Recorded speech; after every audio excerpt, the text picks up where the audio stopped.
ఈరోజు మా యువ నాయకులు లోకేష్ బాబు గారికి జన్మదిన శుభాకాంక్షలు తెలియజేస్తున్నాం. ఈరోజు జరిగిన ప్రోగ్రాంకి మాజీ మంత్రులు మరియు మా నాయకులు చంద్రబాబు గారు రావడం, అదేవిధంగా జిల్లా అధ్యక్షులు అబ్దుల్ అజీజ్ గారు రావడం, మిగతా అందరి కార్యకర్తలు పాల్గొనడం మంచి పరిణామం. లోకేష్ బాబు గారు ఎవరు అనుకున్నారు అంతకుముందు అంత పెద్దగా ఈ రాడేమో. యువగళంతో లోకేష్ బాబు గారి సత్తా ఏమిటో జగన్మోహన్ రెడ్డి దించే వరకు ఆయన వేల కిలోమీటర్లు నడిచిన విషయం అందరికీ తెలిసింది.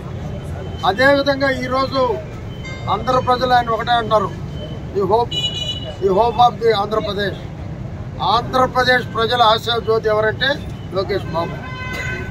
అందుకే ఆయనకి మరొకసారి జన్మదిన శుభాకాంక్షలు తెలియజేస్తూ, గతంలో ఆయన మంత్రిగా ఉన్నప్పుడు కేంద్రం నుంచి ఎన్నో అవార్డులు వచ్చినాయి.